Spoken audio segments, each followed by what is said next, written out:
Are you thinking about introducing a new dog treat to your lineup? Sooner or later, we all do it. So much fun. We send off our sample, we get our guaranteed analysis. It comes back. We are so excited to show it off to the world, to our customers. This episode is going to knock your socks off. Get ready for success like never before with the launch of your new product. In this episode of Positive Profit, we're going to take it to a whole new level. We're going to dive deep into being strategic about our new product launch strategies for our dog treats. Discover how to generate excitement, maximize sales, and captivate your audience from the moment that you launch. Don't miss out on these valuable insights to help your dog treat business thrive. Are you ready? Let's get it. Hey, Baker, do you want to launch your own dog treat business and make money for your family? Are you discouraged with just giving your dog treats away to friends and family instead of having booming online sales? Do you want to be home more to bake treats and make money selling them online, but you keep telling yourself that you don't know enough healthy dog treat recipes or even have the business or Instagram know-how to make it all happen?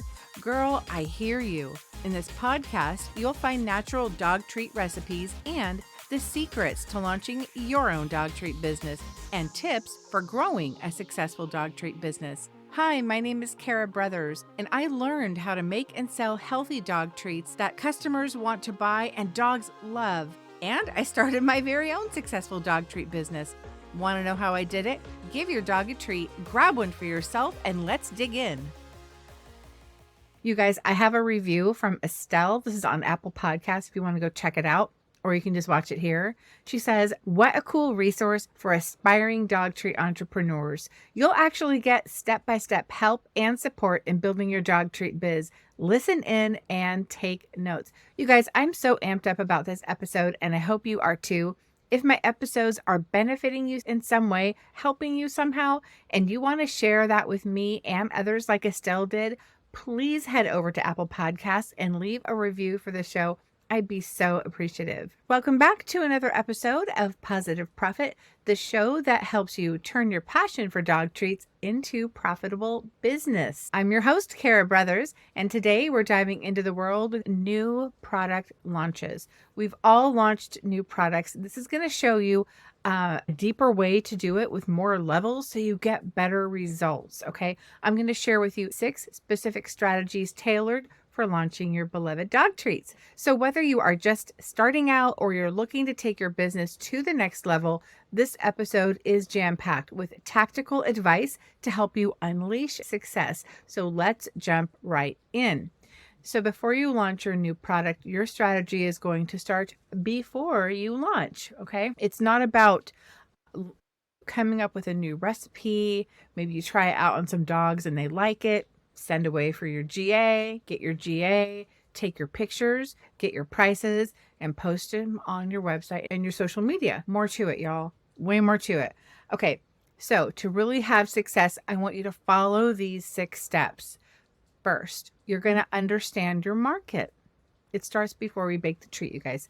Before you even launch that new dog treat, it's crucial to understand your market, okay? And I will say this, some treats you will launch and they will be a big thumbs up. They can be 2 thumbs up and some not so much, okay? Before you spend a ton of time and energy and cost into this, you need to find out what your market wants first, all right? And how do you do that? How do you understand your market? Who are your customers? What are their preferences? What are their buying behaviors? You can conduct market research to gather insights that will shape your product development and your market strategies, okay? So let's say you're considering launching a new line of organic and grain-free dog treats. Very popular. Let's say this is what you're going for. Understanding, and whether it's, by the way, whether it's a new line of products or just, hey, I don't have this, I'm going to do it for the first time and I'm only going to start with one. Fantastic. Start with one. I don't care if it's an iced cookie or maybe you're going to launch a cupcake or a donut or whatever it is. This is going to work for no matter what. But just for this example, let's say you're going to launch a new line of organic grain-free dog treats. Understanding your market means knowing who your potential customers are and what they're looking for. In this case, your target market might be health-conscious dog owners who prioritize natural ingredients for their pets, all right? Organic, grain-free, kind of Makes sense, right? You can go about this in a couple of different ways. You might find that there is a growing demand for organic dog treats and grain-free treats in your area, okay? But limited availability of high quality options. Sometimes that happens too. So armed with this knowledge, what you can do is you can tailor your product development. We haven't even released the treat yet, right? You can tailor your product development to meet the specific needs of the market. For example, you might focus on sourcing the best organic ingredients that you can get, ensuring that your treats are not only healthy, but also delicious and appealing to dogs. Understanding your market involves knowing your competitors. Y'all, this is so important. It's not wrong. It's not underhanded. It's not sneaky. It's not cheating. It's business. And this makes good business sense to know who your competitors are, right?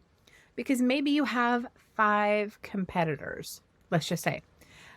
Check them out. What are they offering? How are they positioning themselves? By analyzing your competition, what that's doing is it's helping you identify gaps in the market or areas where you can differentiate your brand. Let's say you check out your competition in your area and there are 5 people and they're all offering organic grain-free treat, let's just say. And you look, and maybe they're all pretty similar, right? But let's say they don't offer this. This is very important. This is what they are not offering. This is the gap in the market, okay? There is no one offering this.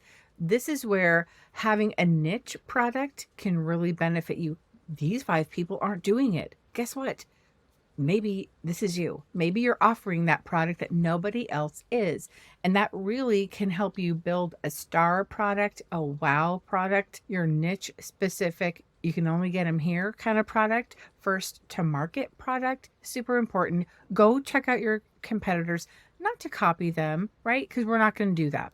That's just not cool business sense and it's just not good ethics. We're not going to copy them, but we're going to see what's out there to see where the gap is, okay? Super important. That's going to start with that. Check out your competitive landscape, okay? Now, some ways that you can conduct market research. You want to find out who your customers are, who's going to be buying your treats. There's a couple different ways you can do that. Here are some effective strategies. Okay, we'll start with simple surveys and questionnaires. You can have them right at your booth. You can put them on your website. You can conduct polls on your social media. If you want, you can use things like Google Forms. You can send them out in an email, okay? But surveys and questionnaires are a really easy way that you can gather more information, and you can ask questions about your customers' buying preferences, buying habits, what they look for in a dog treat. So tools like Google Forms, as I mentioned, and SurveyMonkey make it really easy to create and distribute surveys. That's a no-cost option, okay? You can also do interviews and focus groups, and conducting interviews or focus groups allows you to have more in-depth conversations, right? Because forums are just going to ask a set amount of questions with really no follow-up. Hey, what did you mean by that? Or tell me more about that.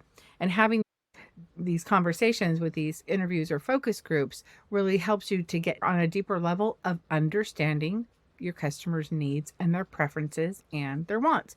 You should consider offering some incentives if you can, like a discount or a free sample to encourage participation. That usually works. Head out to social media, monitor social media channels to see what people are saying about dog treats. Check out popular dog treat hashtags to see what content is being put out there with those hashtags. Listen to social media. Look for trends, okay? Common complaints. That's another one too, and preferences. Social media platforms can offer you insight tools. I think most of them do, and that provide demographic information about your followers. For example, I know that a lot of my followers in one segment are mostly women. Actually, on all segments, my followers are mostly women. How do I know this? Because things like Instagram and Facebook provide that information for free. YouTube, I get it for free. I know what the age range is. I know a lot, really, about who's listening to the show, who's watching the show. Y'all, I see you. No, just kidding. But I have a general understanding, okay? They just give you a general overview. But it's still helpful. By using these methods, you can gain really valuable insights into the market and figure out what they want and what their preferences are. Do they have a need for an organic grain-free dog treat? That's why we're doing this. The second tip I'm going to give you is product development. Now you have the information from all your market research, and that's going to help drive your product development. So when you're thinking about developing a product, create a unique selling proposition. And the acronym is USP for your new dog treat. Okay. What makes it different from the existing products? Remember? Okay. This is what you need to do. I'm just going to take a peanut butter bone. Number one, everyone does them.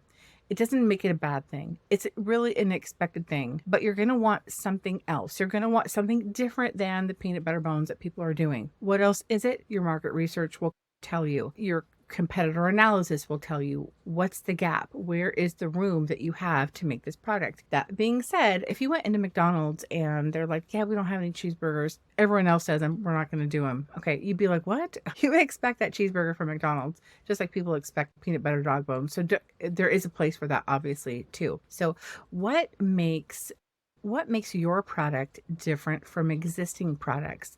Things you can focus on for product creation, or maybe changing an idea that you see out there and you want to tweak it to something that's cool and unique in your own. Focus on quality. We talked about that, sourcing quality ingredients, something that's a little strange to focus on taste, but because every dog is different. And number one, dogs pretty much like anything, right? If an apple slice was stuck to the bottom of my shoe, my dog would be like, this is the best thing ever. So taste, you gotta take that with a grain of salt a little bit, but it really is, it's still important, right? You really can't go wrong with quality ingredients that are dog safe in dog treats, but I had to mention it. And also think about health benefits too, to stand out in the market. Something else that's super cool with dog treats is that if this is going to be a decorated treat, whether it's a plain glaze or a plain icing, or maybe you're going to get a little fancy with it and you're going to introduce different colors. You're going to introduce maybe some different designs that you're going to pipe on. Those are things from a visual aspect that will set your treats apart from what's out there. Maybe you can create your own signature decorating style. Okay. So it's not just about the ingredients and the taste. Things you can think about would be how you're going to decorate the treat. What shape is it going to be in?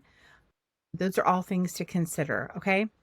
And then test out your dog treat with a focus group or a sampling campaign. Grab that feedback and help you refine your product even more before you launch it. It's not hard to find dogs who will be taste testers for your product. You have some probably in your home right now or know people that do, that would be willing candidates for this job. Okay. The third tip I'm going to give you is build the buzz. I cannot stress this enough. Don't just get your GAs back, take your pictures, throw it up on your website and your social media and make some posts about it, and then go like this, cross your fingers. There's more to it. I would build this buzz around your new product at least 2 weeks in advance. Leverage your social media to create anticipation about your treat. You can do things like something new is coming, maybe a month out. People don't know what it is, but they know you're working on something, right? And as it gets closer, start revealing a little bit more about your treat. Share behind the scenes glimpses of your product development process and tease out the launch date, right? You're gathering buzz, you're generating interest, and it's a really important thing. You can also collaborate if this is something that you want to do or can do. And I'm so excited to have another episode coming out on this, you guys. But collaborate with influencers or pet bloggers to reach a wider audience, because when you collaborate with these people, they have people. The pet bloggers, they all have their own followers, and the collaborators have their own followers. And when you go ahead and you partner with them, all their people are going to see what you're doing, even stretching your little octopus arms out farther, right, to reach more people. And their endorsements can really build credibility for your brand. And as I said, I have an episode in the works to explain exactly how to collaborate with influencers, pet influencers in the pet market, and pet bloggers. And I don't really mean just pets. Y'all, we're talking about dogs. Okay. Tip number 4, pre-launch preparation. Okay. This is going to take some work. I want you to do all these steps, you guys. All these steps are work, but they are so worth it. Okay. I don't want you to skip any because you can either go full in or not. Obviously, the choice is yours. I want to see you have as much success as possible. I want to partner with you. I am championing for your success. So pre-launch preparation, let's talk about that. Create a marketing plan. Your marketing plan is going to include email marketing. All right. If you are not collecting emails already, I suggest that you do. Whether you're going to go through MailChimp, MailerLite, what are some of the other ones? GetResponse. There's a whole bunch of them out there. Those platforms all have free plans. So you can get on the free plan and do some email marketing with the emails that you have collected. Maybe you have a sign-up sheet at your events for emails. Maybe you collect them on your website. I'm not sure how you want to do them, but creating a marketing plan, you should include email, social media posts. Obviously, this is the umbrella of your marketing plan. Email, social media posts, and promotional offers are all going to help generate your excitement. This is your plan, right? You're going to do these things. Create a compelling story about your treat, about the process of making your treat. Maybe it's the packaging. Maybe you're going to talk about your unique selling proposition, your USP. What is your USP? Write it down. Write down your USP. This is for every treat you're going to launch, by the way. You're going to follow this strategy. And once you have your USP for your treat, you're going to need a name for your treat. What's different about your treat? Craft a compelling story around your product that will resonate with your audience. Chances are, if you're excited about it and you've done some market research, they're going to be excited about it. Build up the anticipation over the weeks, right? And use teaser campaigns and social media and email to build everything up for your launch, right? Give sneak peeks of your products and your features. As I talked about, your behind the scenes packaging. There's so many different things you can do to put it all together. So we talked about utilizing email marketing, and you can create a series of emails leading up to the launch to keep your audience engaged and informed. Y'all, countdown timers. Everyone's seen those. Include them in your social media. You could do it on Instagram. Include those countdown timers and exclusive offers for subscribers to your email list. Okay. You can even do a countdown timer, since we're talking about email, within your email. Create your buzz on social media. Plan those series of posts. I would calendar them out. I would do a few posts every week on your social media leading up to that launch. Use hashtags, use polls, use interactive content to engage your audience, okay? And do this in advance. You can pre-schedule everything. You can offer promotional discounts. We talked about that. Offer early bird discounts or special promotions to incentivize those pre-orders. Y'all, if you're not doing pre-orders for a product launch, do them. That's it. Do the pre-orders, okay? You're going to want people to grab a hold of this thing and be the first one before anybody else gets it. And you can incentivize that as well. Those are for sure sales. Those are for sure sales, y'all. Create your content calendar, as we talked about, to plan your marketing activities in advance to make sure you have a consistent and cohesive message all across your channels. If you can collaborate with those influencers or even micro influencers to reach a wider audience and build credibility, you're going to want to follow up with them and create something together that you can agree upon to get the word out about your product launch. And maybe it's a unique discount code just for their subscribers, just for their viewers, that their people get first exclusive look at your product is a great way to go about it. You can also track and analyze your results so you can monitor the performance of your pre-launch marketing efforts. And what do I mean by tracking and analyzing the results? Okay, this is getting into the weeds here, but it's going to give you some useful, insightful information, right?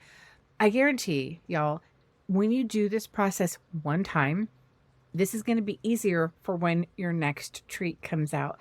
Because if you are a creative baker, you're going to have another treat. This is the hard part, but you can do hard things. And it's always hard the first time. It's always hard until it's not. Okay. So tracking and analyzing the results of your pre-launch marketing efforts is crucial for understanding what is working, what isn't, how you can improve your strategies, and here's how to do it. So set up some tracking metrics. Define your KPIs, your key performance indicators, like your website traffic.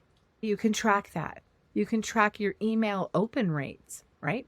You can track social media engagement with some of the tools that Instagram and Facebook gives you.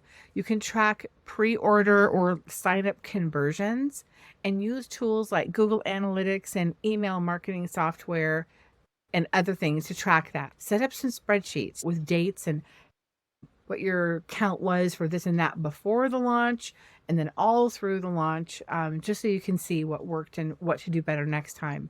You can also monitor in real time. Keep an eye on the metrics throughout your pre-launch period to see how your audience is responding to your marketing efforts. Some things will be a hit. Some things will be a miss. If you're not tracking, then you won't totally know.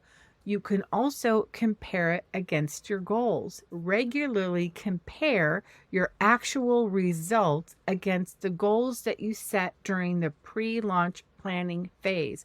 So goals can be like, maybe you want more followers. Maybe you want to have a wider reach. Get some goals, track them to see how you did, measure up. Once you do that, it's going to help you identify gaps and make adjustments. You can also identify trends and patterns. Identifying trends and patterns in your data, this is going to take some more work, of course, but this will be worth it for all your other future launches. For example, are there certain types of social media posts or email campaigns generating more engagement than others? As I said, you'll have hits and you'll have misses, okay? As you're looking at this real-time information to identify your trends and your patterns, if something is a miss, tweak it, change it, right? That's what it's all about. With A/B testing, you can definitely do that. Group A gets this message, gets this email campaign. Group B, you change it up and you're doing something a little bit different. And these A/B tests on different elements of your marketing campaigns, like your email subject lines, your social media ad copy, your words that you're writing down, or your website design, test them out and see what works better with your audience.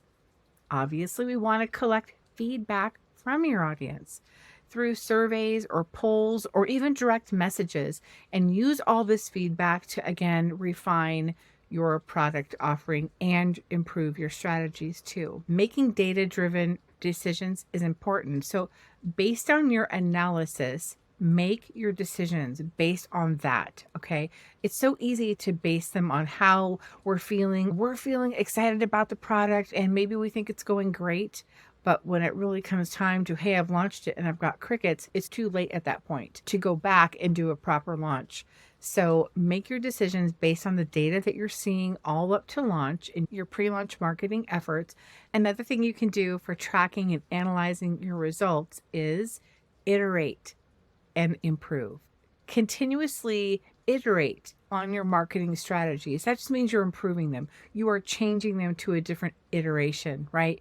1.0, 2.0. You're constantly evolving and changing as you're gathering insights based on what you're seeing. And the goal is to improve your approach over time to maximize the success of your product launches in the future. Another thing, lastly, on this, and then I'll stop for this, ensure that your website is ready to handle increased traffic and orders. Provide clear product descriptions and an easy checkout process. All right, tip number 5.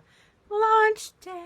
Woohoo! All right, you're here. You made it. You've made it to launch day. Make a big splash on launch day with a virtual event or a live video. Engage with your audience and offer any special promotions to drive sales, okay?